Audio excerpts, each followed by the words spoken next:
बोलिए शासनपति शर्मन भगवान महावीर स्वामी की। चारित्र चूड़ामणि गुरुदेव श्री मायाराम जी महाराज की।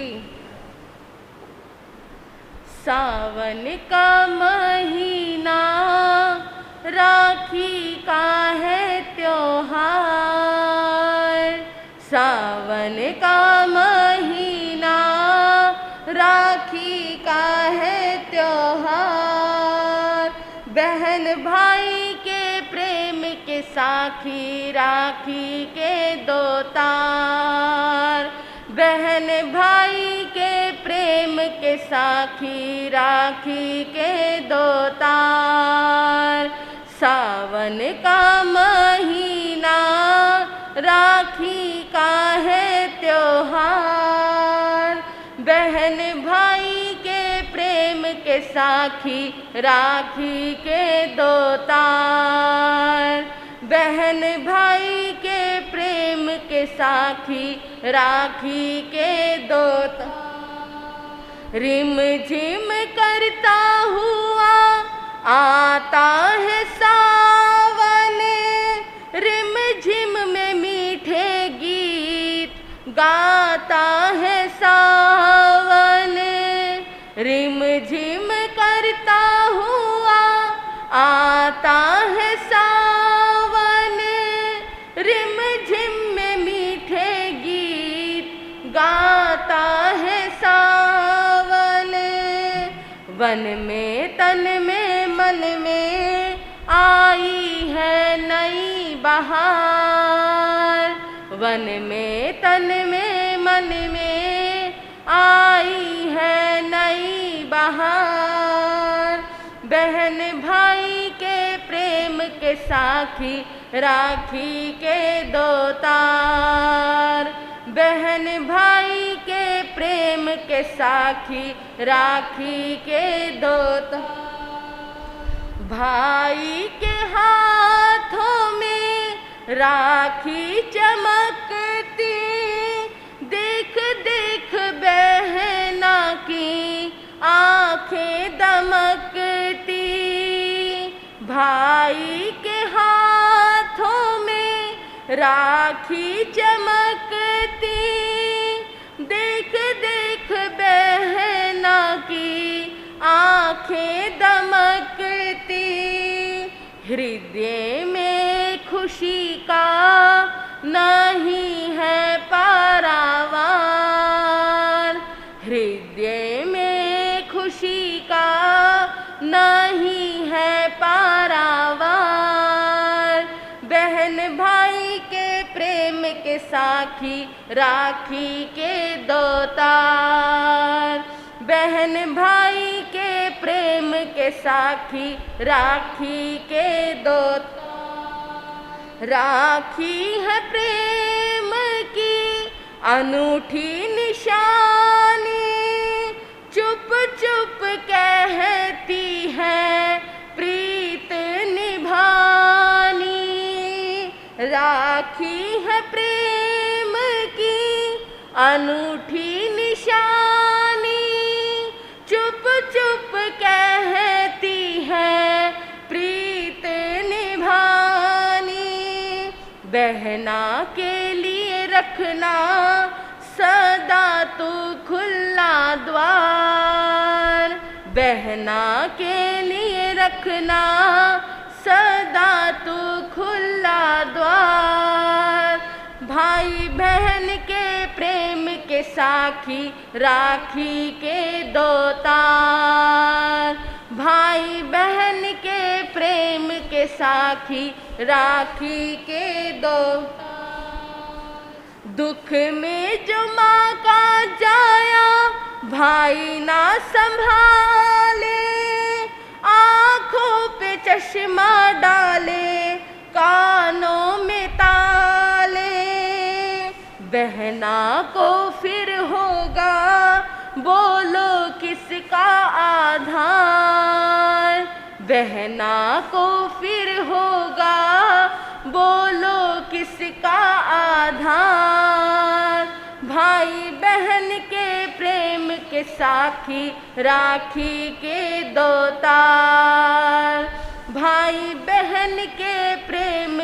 साखी राखी के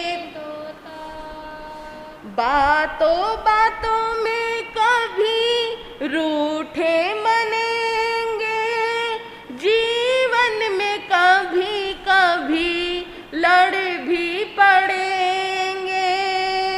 बातों बातों में कभी रूठे मनेंगे, जीवन में कभी कभी लड़ भी पड़ेंगे। मिल जाएंगे वो फिर जो होगा सच्चा प्यार, मिल जाएंगे वो फिर जो होगा सच्चा प्यार। बहन भाई के प्रेम के साखी राखी के दो तार, बहन भाई के प्रेम के साखी राखी के दो। विष्णु कुमार मुनि याद है आते, संग की रक्षा करके फर्ज निभाते। विष्णु कुमार मुनि याद है आते, संघ की रक्षा करके फर्ज निभाते। रक्षा बंधन पर देना रक्षा का इतबार, रक्षा बंधन पर देना रक्षा का इतबार। बहन भाई के प्रेम के साखी राखी के दो तार, बहन भाई के प्रेम के साखी राखी के दो। सावन का महीना राखी का है त्योहार, सावन का महीना राखी का है त्योहार।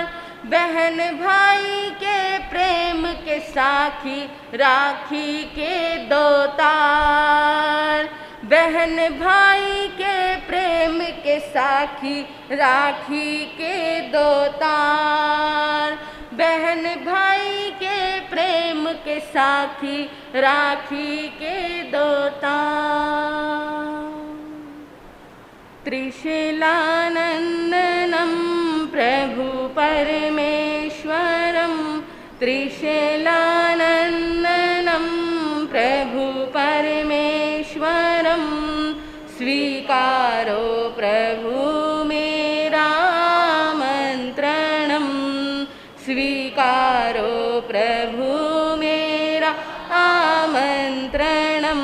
वीर अतिवीर की धीर गंभीर की, वीर अतिवीर की धीर गंभीर की।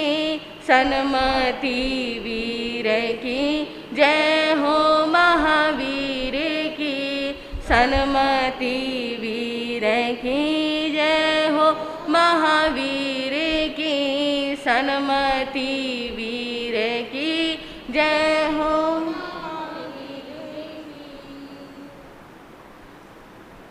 अनंतुपकारी शासनपति श्रीमन भगवान महावीर स्वामी को अनंत अनंत वंदन करने के पश्चात परम पूज्य परम श्रद्धेय मेरी आस्था के सुमेरु शिखर पूज्य गुरुदेव एवं मेरे जीवन के निर्माता श्री गुरनी जी महाराज के पवित्र पावन चरण कमलों में रहकर जो कुछ भी मैं अपनी अल्प बुद्धि द्वारा ग्रहण कर रही हूँ वह आपके समक्ष कहने का प्रयास करूँगी।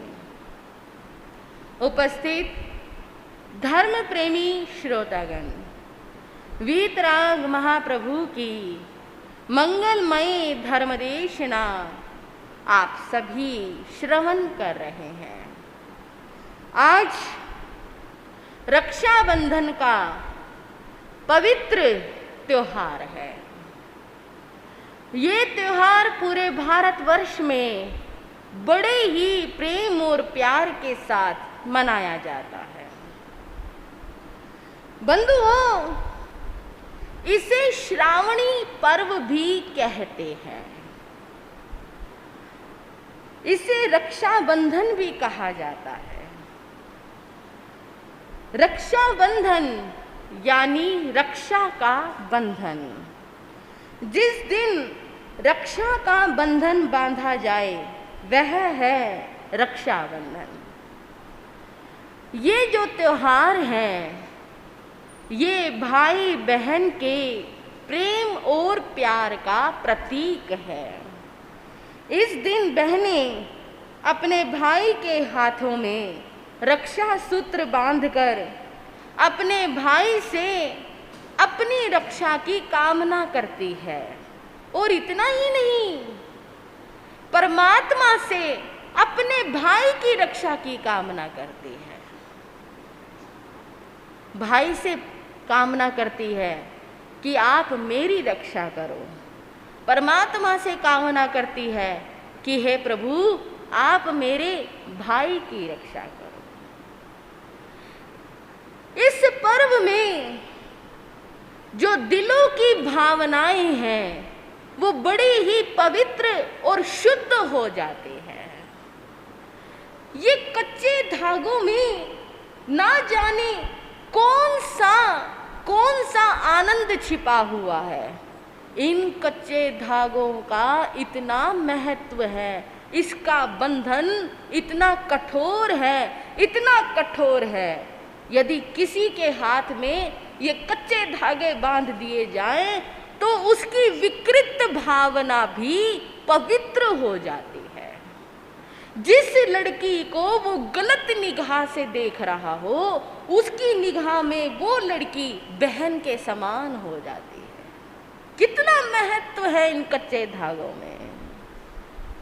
बंधुओं, इस रक्षाबंधन से जुड़ी हुई एक नहीं अनेकों कथाएं आती है। अभी मैंने आपको बताया इसे श्रावणी पर्व भी कहते हैं। ये सावन के महीने में आता है और सावन के महीने में आने के कारण इसे श्रावणी पर्व तो कहते हैं, इसे सामन पर्व भी कहते हैं। सामन अर्थात श्रमण, श्रमण अर्थात मुनि। जैन धर्म में इस पर्व का एक विशेष महत्व है। विशेष महत्व इसलिए है क्योंकि आजकल कई घरों में रक्षाबंधन पर सोन मनाए जाते हैं। हाँ जी, कभी सुना है आपने? आपके यहाँ तो पता नहीं मनाते हो या नहीं मनाते हो, लेकिन हरियाणा की साइड में सोन मनाए जाते हैं। दीवार पर स्वस्तिक बनाकर और एक या तो कागज पर स्वस्तिक बनाकर ऐसे उस पर फिर धागा चिपकाया जाता है। यानी रक्षाबंधन वाले दिन घर के बाहर इसको कहते हैं सोन मनाना। यहाँ नहीं है, हमारे हरियाणा में तो बहुत चलता है। हरियाणा में तो इस बात का विशेष होता है, प्रत्येक घर के बाहर आप लगा देखोगे वहाँ पे कागज लगे हुए होंगे, उस पे धागा बंधा हुआ होगा। उसको कहते हैं सोन मनाना। उसका कारण है, भले ये परंपरा कैसे चलती आई, लेकिन सोन मनाने के पीछे कारण है श्रमणों को मनाना, मुनियों को मनाना। पहले ज़माने में तो रक्षाबंधन पर मुनियों को विशेष रूप से भोजन करवाया जाता था, जिमाया जाता था, साधु सन्यासियों को जिमाया जाता था और खीर का भोजन खिलाया जाता था। तब कहते थे ये हमने सोन मनाए हैं। क्यों? क्या मतलब है सोन मनाने का? कहाँ से ये शब्द चलकर आया? क्यों मनाते हैं? बंधुओं, रक्षाबंधन का श्रमणों से क्या तात्पर्य है, साधुओं से क्या तात्पर्य है? तो शायद इस विषय में और कोई भी कथा रही हो, लेकिन अपने जैन धर्म में एक बड़ी सुंदर कथा आती है। मैंने प्रवचन में एक बार बीच में आपको वो कथा सुनाई भी थी, लेकिन आज प्रसंग चल रहा है तो इस कथा को मैं फिर सुनाऊंगे। मैं आपको लेकर चलती हूँ 20वें तीर्थंकर श्री मुनि सुव्रत स्वामी के जमाने में। ये रक्षाबंधन आज से नहीं मनाया जाता रहा। अगर हम अपना इतिहास खोल कर देखें, बहुत बहुत विचित्र इतिहास है हमारा। 20वें तीर्थंकर मुनि सुव्रत स्वामी को हुए कितने वर्ष व्यतीत हो गए, हजारों वर्ष पुरानी बात है। उस समय महापद्म नाम के 9वें चक्रवर्ती सम्राट हुए, जिनका नाम महापद्म था। भरत क्षेत्र में हस्तिनापुर नाम का एक नगर था। ये हस्तिनापुर नगर आज भी है उत्तर प्रदेश में, मेरठ के पास आज भी है ये हस्तिनापुर नगर। ऐसे उस हस्तिनापुर नगर में महापद्म नाम के बहुत प्रतापी चक्रवर्ती सम्राट हुए। बंधुओं, उनके पिताजी ने और उनके बड़े भाई, जिनका नाम था विष्णु कुमार, उन्होंने दीक्षा अंगीकार की और महापद्म चक्रवर्ती सम्राट बनकर बैठ गए। उन्होंने 6 खंड पर विजय प्राप्त की। बड़ा सुंदर शासन चल रहा था। और एक बार उनके नगर में एक व्यक्ति आया जिसका नाम था नमूची। नमूची बहुत ही विद्वान, बुद्धिमान और बड़ा ही धूर्त और छली व्यक्ति था। उसे दूसरे देश के राजा ने दंडित करके निकाल दिया था। और उसके दंडित होने का एक कारण यह भी था कि वो जैन मुनियों से द्वेष करता था। और एक बार उसने जैन मुनियों के साथ ऐसा ही द्वेषपूर्ण व्यवहार किया, तो जब राजा को ये बात पता लगी, उसे बड़ा क्रोध आया और उसने नमूची को अपने देश से निकाल दिया। नमूची अंदर ही अंदर द्वेष की आग में जलने लगा। वहां से भागकर ये हस्तिनापुर में आया और इसने क्या सोचा, यदि किसी तरह से मैं यहाँ के राजा महापद्म को प्रसन्न कर लूं तो यहाँ का मंत्री बनकर बैठ जाऊं, फिर जो मैं करूँगा वो कोई नहीं कर सकता। और उसने ऐसा ही किया। उसने ऐसा कार्य किया जिससे राजा महापद्म प्रसन्न हुए। उसने कहा, मांगो, क्या मांगते हो? उसने कहा, महाराज आज नहीं, ये वरदान अपने पास रख लो, फिर कभी मौका होगा तो मैं ये वरदान ले लूँगा। तब नमूची ने कहा, महाराज आपके दरबार में मुझे कोई सेवा मिल सकती है। महापद्म उसके कार्य से बड़ा प्रसन्न हुए। क्यों? क्योंकि वो बहुत बुद्धिमान, बहुत अच्छे ढंग से कार्य करने वाला था। उसने कहा, ठीक है, मैं तुम्हें अपना मंत्री बनाता हूँ। नमूची को क्या चाहिए था? मंत्री पद मिल गया। बुद्धिमान तो था ही, सभी गुण थे उसमें, सिर्फ एक जो दुर्गुण था वो था साधुओं से द्वेष करना। मंत्री बन गया, सब कुछ बहुत अच्छा चल रहा था। समय आया, एक बार महापद्म ने क्या सोचा कि हमारे नगर में आज तक मेरे भाई महाराज का चतुर्मास नहीं हुआ। जो मेरे भाई महाराज है, जो उनके गुरु है श्री सुव्रताचार्य, क्यों ना मैं उनके पास जाऊं और वहां जाकर विनती करूं कि गुरुदेव हमारे नगर में पधारो और इस बार का चतुर्मास आप हमारे को दो। बंधुओं, महापद्म गया। महापद्म ने वहां जाकर विनती की। सुव्रताचार्य अपने 700 शिष्यों के साथ विराजमान थे। राजा ने विनती की, सुव्रताचार्य कहने लगे, जैसी तुम्हारी इच्छा, और इस वर्ष का चतुर्मास हम तुम्हें सौंपते हैं। चतुर्मास के लिए गुरु अपने सभी 700 शिष्यों के साथ नगरी में पधार गए। चतुर्मास में अभी प्रारंभ नहीं हुआ था। उनके जो शिष्य थे विष्णु कुमार मुनि, जो महापद्म के बड़े भाई थे, वो गुरु के पास आए और कहने लगे, गुरुदेव आपकी आज्ञा हो तो मैं सुमेरु पर्वत पर जाकर साधना करना चाहता हूँ। गुरु ने कहा, क्यों? तुम्हारे नगर में चतुर्मास है, तुम्हारे भाई तुम्हारे कारण ही तो चतुर्मास लेकर आए हैं, तुम वहां चले जाओगे? कहने लगा गुरुजी आपको पता तो है ही, जब अपने नगर में चतुर्मास होता है तो साधना नहीं हो पाती, कभी कोई दर्शन करने आ रहा है, कभी कोई पूछने आ रहा है, मैं घर गृहस्थी से अलग रहना चाहता हूँ, आप हैं विराजमान, बस आप कृपा कीजिए और मुझे आज्ञा दीजिए। गुरु ने आज्ञा दी। विष्णु कुमार मुनि चतुर्मास प्रारंभ होने से पहले ही मेरू पर्वत पर चले गए। बंधुओं, चतुर्मास बहुत अच्छा चल रहा था, जब तब के ठाठ लगे हुए थे, सब कुछ बहुत सुंदर था, हर तरह से चारों दिशाओं में सुव्रत मुनि का नाम हो रहा था। इतना ही नहीं, जहां भी चार व्यक्ति खड़े होते थे वहीं पर यही कहते थे क्या धर्म के ठाठ लगे हुए हैं, धर्म की गंगा बह रही है, लोगों का संतों के साथ इतना जुड़ाव हो गया कि सभी धर्म ध्यान कर रहे थे। लेकिन नमूची को जो उसके मन में द्वेष था, वो द्वेष था कि सुव्रताचार्य मुनि से बदला लेना। बदला किस बात का? संतों से किस बात का बदला? संतों से कैसा द्वेष, संतों से कैसी नफरत? संत तो संभावी होते हैं, संत तो सभी के होते हैं, संतों से किस बात का बदला लेना? बंधुओं, यदि इंसान ये बात सोच ले तो उसका कल्याण ही ना हो जाए। क्या सोच रहा था? मुझे सुव्रत मुनि और इनके संतों से बदला लेना है,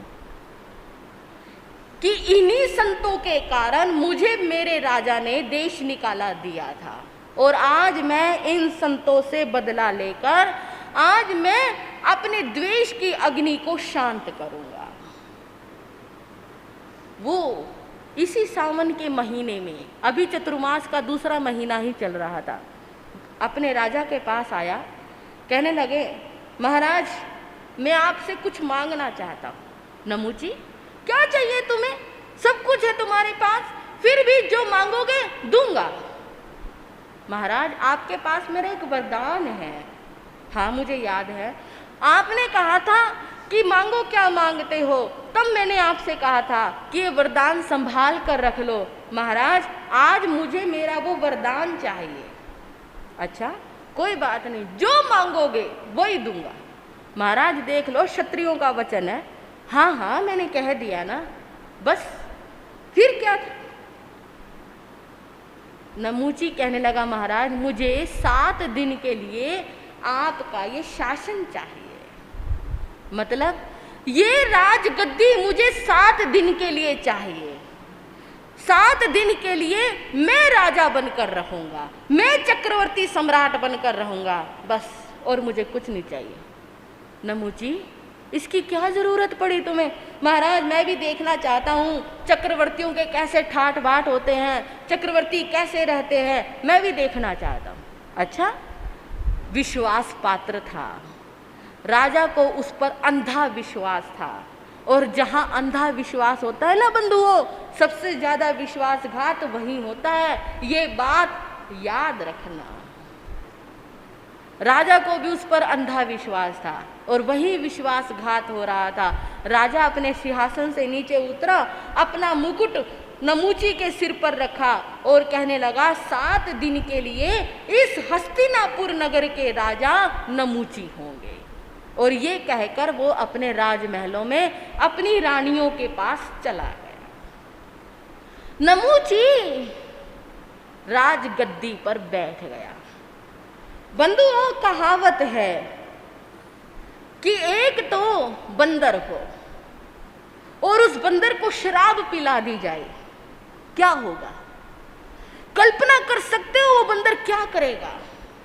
बस यहां पर यही हो रहा था। एक तो नमूची जो धूर्त पाखंडी था, छली था, कपटी था, द्वेष की आग में जल रहा था, ऊपर से उसे राजगद्दी मिल गई। सोचो क्या होगा, कल्पना नहीं कर सकता कोई।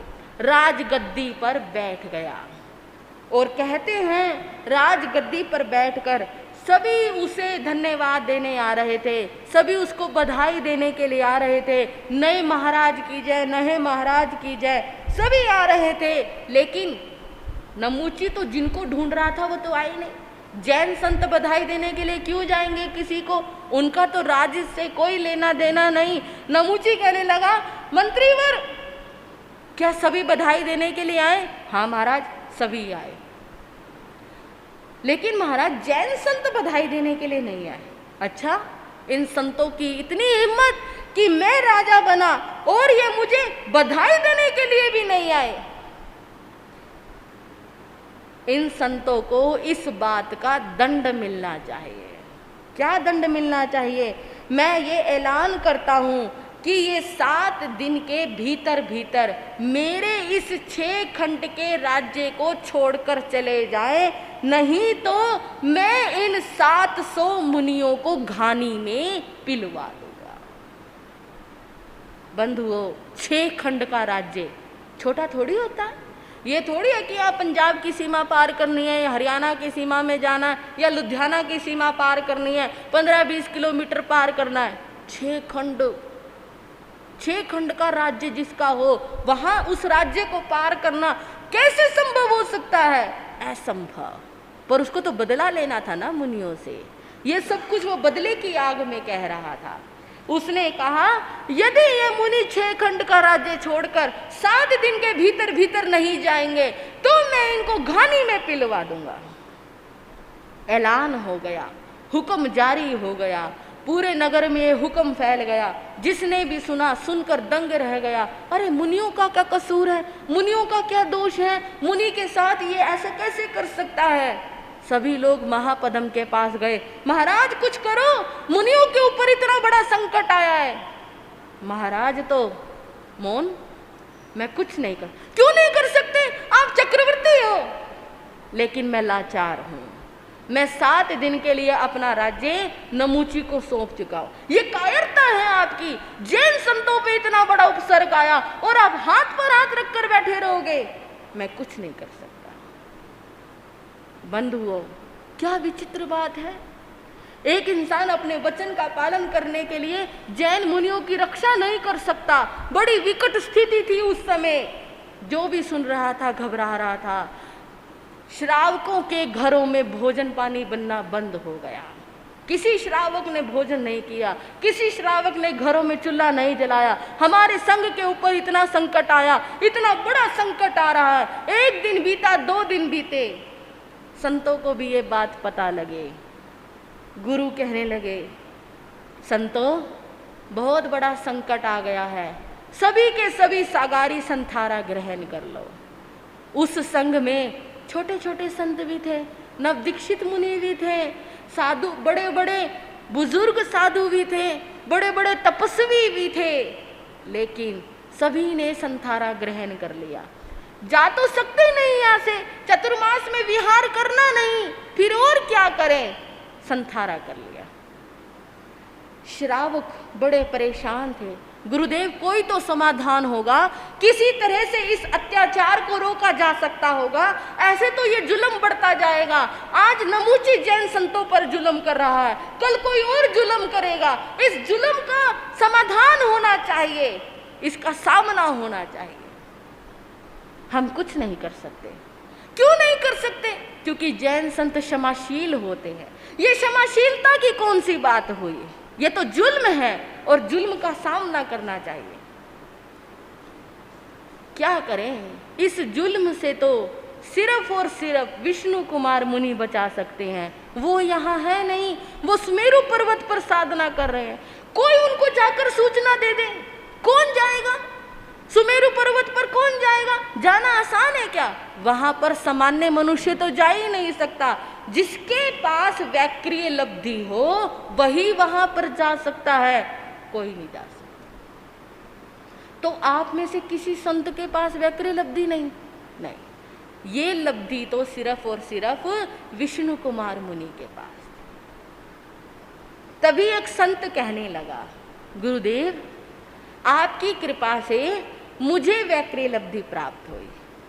मुझे ऐसी लब्धि प्राप्त हुई जिससे मैं उड़कर आकाश में कहीं भी जा सकता हूँ।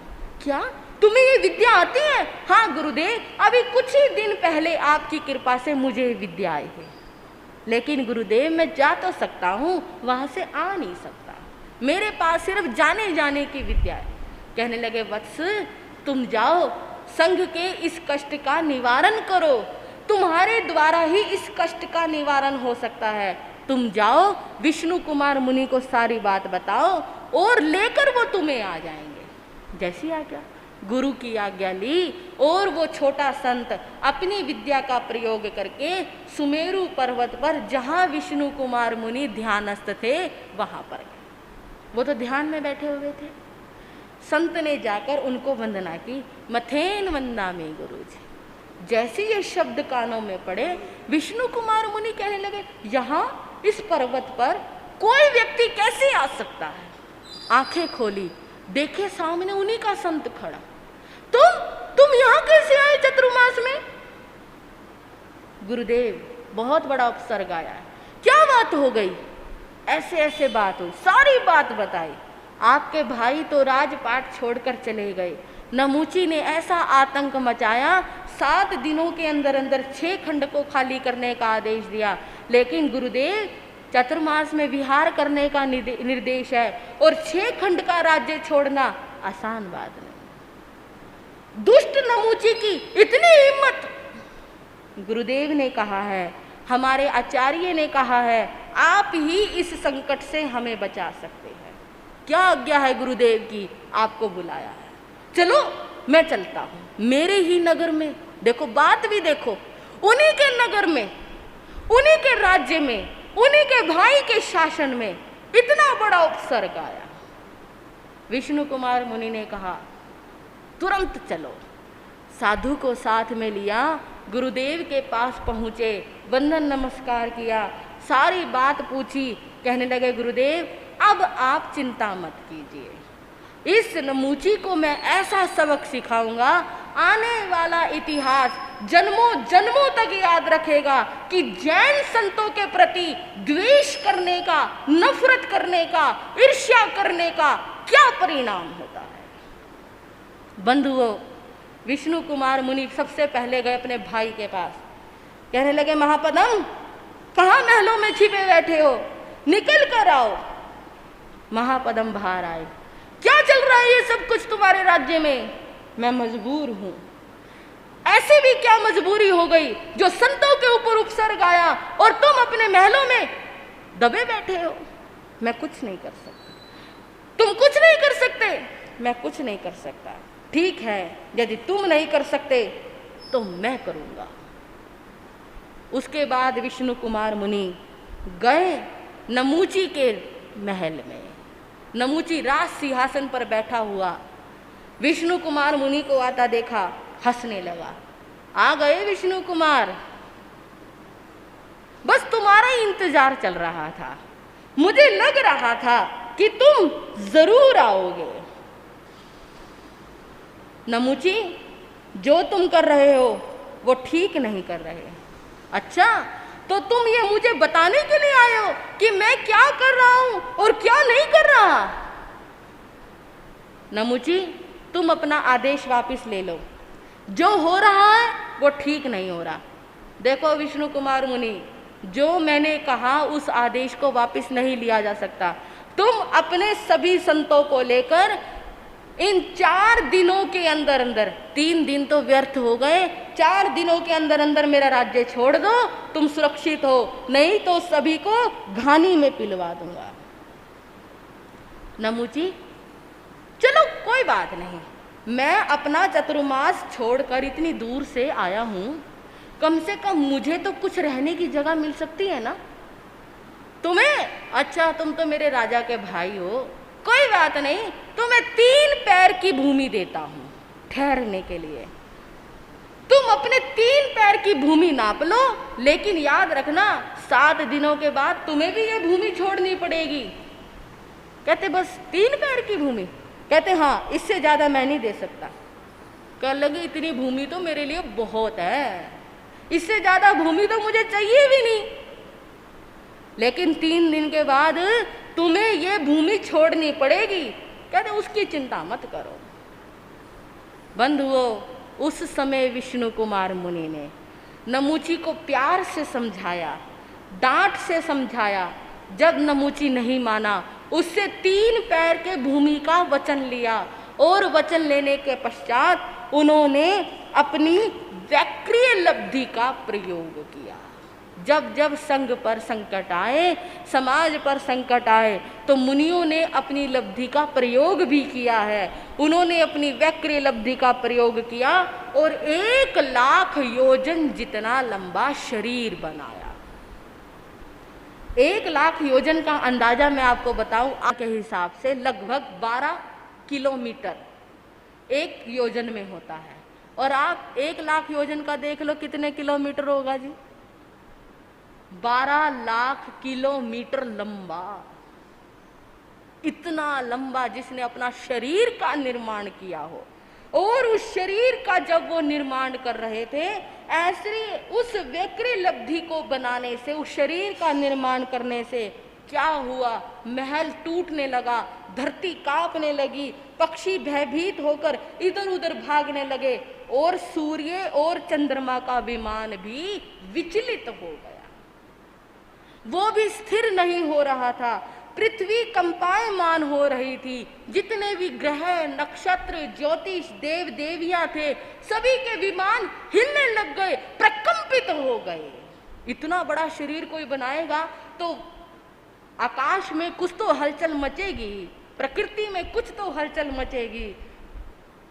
और इतना ही नहीं, चंद्रमा का महल भी हिलने लगा। चक्रवर्ती बाहर आए दौड़े दौड़े। चक्रवर्ती का महल टूट टूट कर गिर रहा था। इतना विशाल शरीर देखकर सभी हैरान थे, ये क्या हो गया? बंधुओं, क्या किया विष्णु कुमार मुनि ने? उन्होंने अपना विशाल पैर उठाया। सभी को विष्णु कुमार मुनि का पैर ही पैर नजर आ रहा था, मुंह तो नजर ही नहीं आ रहा था। उन्होंने अपना विशाल पैर उठाया। एक पैर चूल हिमवंत पर्वत पर रखा, दूसरा पैर जम्बू द्वीप पर रखा। और जब तीसरा पैर उठाने लगे और मेघ गर्जन करते हुए कहने लगे, नमूची, मैंने दोनों पैरों में पूरी पृथ्वी नाप ली। अब बोल, ये तीसरा पैर कहाँ रखूं? क्योंकि एक कोना नापा है। जैसे आप कहते हो भारत कहाँ से कहाँ तक है, कश्मीर से कन्याकुमारी तक मानते हो, उसी प्रकार हमारा जैन इतिहास, एक पांव चूल हिम पर्वत पर, दूसरा जम्बू द्वीप पर रखा, पूरी पृथ्वी नापी गई। कहने लगे, बता ये तीसरा पैर कहाँ रखूं? नमूची तो थर थर थर थर कांप रहा था, पसीने पसीने हो रहा था। कहने लगा, तूने 3 पैर भूमि का वचन दिया था, पर अब तीसरा पैर रखने की मेरे पास भूमि नहीं है। मुझे माफ कर दो, मुझे क्षमा कर दो। अरे ओ दुष्ट, तुझे मेरे भाई ने राजा बनाया, इतना मान सम्मान दिया, ले अब तीसरा पैर मैं तेरे सिर पर रखता हूं। और जैसे ही उन्होंने वो तीसरा पैर नमूची के सिर पर रखा, क्या हुआ? नमूची जमीन के अंदर धंसने लगा और धंसने लगा। दुष्ट, तू साधुओं को घानी में पिलवाना चाहता है, साधुओं को मरवाना चाहता है। तेरे पाप का घड़ा भर चुका है, ले अब मजा चख, तुझे अब कोई बचाने वाला नहीं। साधु को गुस्सा मत दिलवाओ। बंधुओं, साधु बहुत क्षमाशील होता है, साधु क्षमा का सागर होता है। लेकिन सागर में भी कभी कभी क्या होता है, लहरें उठने लग जाती हैं। और जब सागर में लहरें उठती हैं ना, तो प्रलय आ जाती हैं, सुनामी आ जाती है, बाढ़ आ जाती है। एक वीतराग अवस्था वो होती है जहां क्रोध की कोई अपेक्षा नहीं होती, जहां क्रोध नहीं होता। लेकिन साधु तो छद्मस्त होता है। जब तक वो शांत है, बहुत शांत है, लेकिन जब उसका क्रोध जागृत होता है, तो बंधुओं, इस संसार में प्रलय आने से फिर कोई नहीं रोक सकता। इतिहास में द्वैपायन ऋषि प्रसंग है इस बात का, प्रेरणा है इस बात की, जो ये बताती हैं कि किस तरह उनको तपस्या करते हुए क्रोध उठवाया, उनका गुस्सा उठवाया, और उस गुस्से का क्या परिणाम निकला? पूरी द्वारिका नगरी जलकर भस्म हो गई। वासुदेव श्री कृष्ण जैसे भी उस द्वारिका को बचाने में असमर्थ थे। ये क्रोध था एक साधु का। विष्णु कुमार मुनि एक साधु थे, तपस्या कर रहे थे, साधना कर रहे थे, लेकिन उनके क्रोध को जागृत किया और ये परिणाम था उनके क्रोध को जागृत करने का। साधु शांत है, चंदन के समान शीतल है, लेकिन चंदन को भी घिसा जाए तो वो भी गर्म हो जाता है, वो भी गर्मी पैदा करनी शुरू कर देता है। इसलिए चिंतन करके देखो, साधु जितना क्षमा का सागर है, साधु हर बात को क्षमता से सहन करता है, लेकिन उसकी क्षमता का नाजायज फायदा मत उठाओ। बंधुओं, नमूची कांप रहा था, उसके सिर पर पांव रखा हुआ था, बस वो जमीन में धंसने लग रहा था। उधर देवता भयभीत हो रहे थे।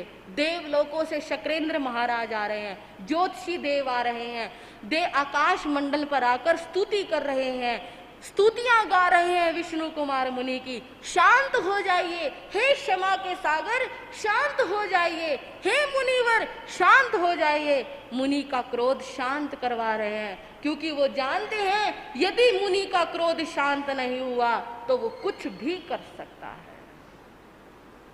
उधर महापदम भी अपनी वीणा लेकर आए और उन्होंने भी अपना विशाल रूप बनाया और वो भी वीणा को बजाने लगे, मुनि का क्रोध शांत करवाने लगे। विष्णु कुमार मुनि का क्रोध धीरे धीरे शांत होने वाला ही था, लेकिन बंधुओं वो नमूची को बख्शना नहीं चाहते थे, वो नमूची को छोड़ना नहीं चाहते थे। वो कहने लगे ठीक है, लेकिन ये नमूची आज मेरे हाथों नहीं बचेगा। सभी उनको शांत करवा रहे थे कि आप क्यों किसी की हत्या का पाप लेते हैं, लेकिन विष्णु कुमार मुनि को शांत नहीं हो पा रहे थे, वो अपने क्रोध को शांत नहीं कर पा रहे थे। तभी दौड़ती हुई नमूची की पत्नी आई। कथा क्या कहती है, तभी दौड़ती हुई नमूची की पत्नी आई, उसका परिवार आया, और जैसे जैसे विष्णु कुमार मुनि धीरे धीरे स्तुति करने से शांत हो रहे थे, उन्होंने अपनी लब्धि को समेट लिया। अब वो सामान्य रूप में आ गए। नमूची की पत्नी आई दौड़ते हुए, पैरों में गिर गई।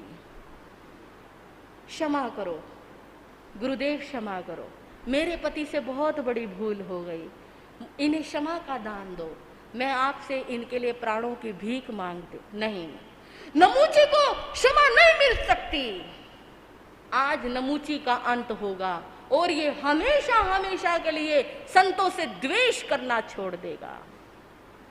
नमूची की पत्नी एक धागा लेकर आई, कथाकार कहते हैं ऐसा, और उसने वो धागा विष्णु कुमार मुनि के हाथ में बांध दिया और कहने लगी, भैया ये धागा जो मैंने आपके हाथ में बांधा है, ये मैंने इसलिए बांधा है कि मैं आपसे अपने पति की रक्षा की भीख मांगती हूँ, मैं आपसे अपने सुहाग को मांगती हूँ। क्या आप मेरे भाई होकर मुझे इतना भी नहीं दे सकते? जैसे विष्णु कुमार मुनि ने ये सुना, उनका क्रोध और शांत हो गया। कहने लगे, बहन यदि आज तू मेरे हाथ में ये धागा ना बांधती तो तेरा पति जिंदा नहीं होता। अगर आज मेरी बहन ने मुझसे यही मांगा है तो जा, मैंने तेरे पति को क्षमा किया। बोलिए श्री विष्णु कुमार मुनि की। क्या समता है, कितनी सहनशीलता है। मैंने क्या कहा आपको, इन कच्चे धागों में कितनी ताकत है, इन कच्चे धागों में। ये कच्चे धागों की ताकत है बंधुओं। और उसके बाद देवता विष्णु कुमार मुनि पर फूल बरसाने लगे, पंच दिव्यों की वृष्टि हो रही है, विष्णु कुमार मुनि की जय जयकार हो रही है। सभी कह रहे हैं आज ये उपसर्ग टल गया। 700 मुनियों पर आया हुआ उपसर्ग विष्णु कुमार मुनि के द्वारा टाला गया। नमूची भी बार बार क्षमा याचना करता हुआ वहां से चला गया। विष्णु कुमार मुनि अपने संघ में दोबारा लौट कर आए, गुरु से प्रायश्चित लिया, आलोचना की और दोबारा से साधना करने के लिए सुमेरु पर्वत पर चले जाते हैं। लेकिन बंधुओं, आज इस उपसर्ग को टला हुआ देखकर जिन श्रावकों ने अपने घरों में चूल्हे बंद कर दिए थे, जिनके घरों में इतने दिनों से खाना नहीं बना था, आज उन्होंने रसोई बनाई और कहते हैं आज उन्होंने रसोई में सबसे पहले खीर का भोजन बनाया, सभी संतों के पारने करवाए। क्या किया? सभी संतों के पारने करवाए, खीर का भोजन बनाया और संघ ने ये प्रतिज्ञा की कि आज जिस प्रकार संतों ने हमारी रक्षा की, हमारे इस जैन संघ पर आए हुए उपसर्ग को टाला, हम हर वर्ष इसी पूर्णिमा को सोन मनाया करेंगे, यानी श्रमणों को मनाया करेंगे, संतों को जिमाया करेंगे, संतों को आहार पानी का लाभ दिया करेंगे और संतों के पास जाकर उनकी चरण वंदना करके अपने रक्षा की कामना किया करेंगे। परंपरा तो ये चली थी। तब से हर वर्ष इस सावन पूर्णिमा को जो श्रावक वर्ग है वो सोन मनाते आ रहे हैं, आज भी मनाते हैं। श्रमणों के पास जाते हैं, मंगल पाठ सुनते हैं। कई कई जगह तो ये भी रिवाज होता है, गुरुओं के पट्टों के राखी धागे बांधे जाते हैं और उनसे ये कामना की जाती है कि गुरुदेव आप हमारी रक्षा करना। ये कामना है, क्योंकि गुरु क्या है? गुरु रक्षा का प्रतीक है। रक्षा किस बात की करना? रक्षा करना बुरे मार्ग से बचाना, रक्षा करना हमें व्यसनों से बचाना, रक्षा करना हमें बुराइयों से बचाना, रक्षा करना हमें अधो मार्ग यानी नरकों से, त्रियंच गतियों से बचाना। और ये काम गुरु ही कर सकते हैं। इसके साथ साथ हमारे जीवन में आए हुए हर उपसर्ग से हमारी रक्षा करना, और इस तरह से श्री संघ ये कामना करता है। लेकिन धीरे धीरे ये पर्व और आगे बढ़ा और ये पर्व रक्षाबंधन के नाम से जो प्रचलित हुआ था, और ये पर्व फिर भाई और बहन के प्रतीक का त्योहार बन गया। फिर क्या हुआ? बहनें लाचार थी, बहनें अबला थी, और बहनें क्या थी? अपनी रक्षा करने में नारी असमर्थ रही है, शुरू से असमर्थ रही है। वो शुरू से दूसरों से अपनी रक्षा की कामना करती रही है।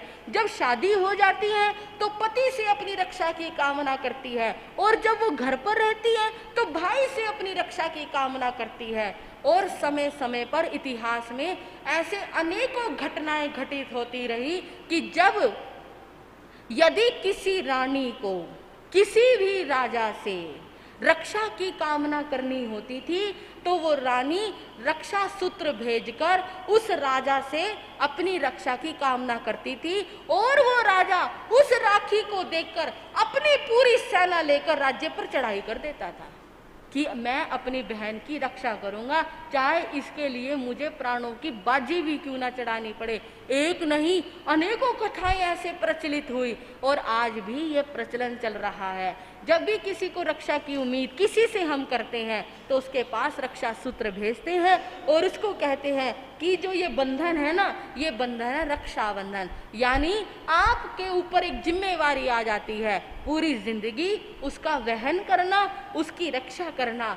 बंधुओं, ये त्योहार रक्षा का प्रतीक है, ये त्योहार उम्मीदों का प्रतीक है, ये त्योहार प्यार का प्रतीक है। उसी प्रकार ये त्योहार जैन संतों के, साधुओं के सम्मान का प्रतीक है। कहाँ से ये कथा चली? 20 में तीर्थंकर श्री मुनि सुव्रत स्वामी के जमाने से, और इस कथा ने आने वाले समय में कैसे कैसे मोड़ लिए, और अब ये त्योहार सिर्फ भाई और बहन का बनकर रह गया। नहीं, ये त्योहार आपका भी है, हमारा भी है। इस त्योहार पर आपका भी कोई कर्तव्य बनता है। आप श्रावक हो, अपने साधु साध्वियों की रक्षा करने का दायित्व आपके ऊपर है। हम साधु हैं, अपने जैन धर्म की, अपने श्रावकों को बचाने की, अपने श्रावकों को गलत रास्तों पर से सही रास्तों पर लाने का दायित्व हमारा है। इस पर्व पर सिर्फ हमें एक दायित्व नहीं निभाना, इस पर्व पर हमारे अनेकों दायित्व हो जाते हैं। हम साधुओं का दायित्व होता है आपकी रक्षा करना, और आपका दायित्व होता है गुरुओं की रक्षा करना। किस तरह से बाहरी परिस्थितियों से, हर तरह से आपको अपने संघ की, कुल की, गुरु की, मान मर्यादा की सभी तरह से रक्षा करनी चाहिए। ऐसी ये कथा हमें प्रेरणा देती है। धन्य है विष्णु कुमार मुनि जिन्होंने 700 मुनियों के ऊपर आए हुए उपसर्ग का निवारण किया और किस तरह से संघ की रक्षा की। तो हरियाणा में मैं बता रही थी कि वहाँ पर विष्णु कुमार मुनि का चित्र बनाया जाता है और सोंड मनाए जाते हैं, और सभी ये कामना करते हैं, हे मुनिवर, जैसे आपने उनकी रक्षा करी हमारी भी रक्षा करना। इस तरह से ये त्योहार पवित्रता का और प्रेम का और प्यार का प्रतीक है। बंधुओं, आपके दिलों में अपनी बहन के प्रति इसी तरह प्यार बना रहे। जो भी बहन जिसने भी आपको राखी बांधी है, जो भी आपकी कलाई पर रक्षा सूत्र बांधती है, धागे का महत्व है। राखी चाहे सोने की हो चाहे चांदी की, आप उसको सोने और चांदी से मत देखो, आप ये देखो कि वो बांध रही है, वो राखी है। रक्षा सूत्र चाहे कैसा भी हो, रक्षा सूत्र होता है। जिसने भी आपके हाथ पर कच्चे धागे बांधे हैं, आपको उसकी पूरी जिंदगी सुख में भी दुख में भी रक्षा करनी चाहिए, हर तरह से उसका साथ देना चाहिए। बंधुओं, उस बहन के ऊपर चाहे कितना भी बड़ा संकट आए, भाई को हमेशा उसका साथ देना चाहिए।